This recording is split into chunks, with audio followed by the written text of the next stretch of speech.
Prašom balsuoti, kas prieš. Aš noriu kalbėti, žodžiu reikia pasakyti. Žodžiu. Atsiprašau, gerbiamas kolega Dovilė. Vytautai Juozapaiti, dabar balsuojame.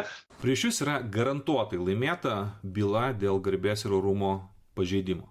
Jūs puikiai suprantate, kad jokio asmens iš viso negalima tokių žodžių vaidinti. Šitas žodis turi labai specifinę konotaciją, jis yra susijęs su psichiniu sutrikimu, tu įžeidi aibę žmonių šitą žodį naudodamas štai tokiame kontekste ir visiškai nesvarbu, net jeigu tu kalbėtum apie, pavyzdžiui, žudiką maniaką, kuris padarė protų nesuvokiamus nusikaltimus, taip vadinti tu jo negalėtum, tu galėtum jį vardinti kitais žodžiais, todėl kad šitas žodis, net jeigu jisai kreiptųsi pats į teismą ir sakytų, mane tai įžeidė, mano garbės ir orumo klausimą prašau išspręsti, na tu niekaip nepagrįstum, kodėl tu jį taip pavadinai, išskyrus savo pyktį, įtūžį, norą pilti purvą ir taip toliau. Jokių faktų tai pagrindinčių tu nepateiksi niekada. O jeigu iš tikrųjų asmo turi psichikos negalią ir tu jį taip pavadinai, tai dar blogiau.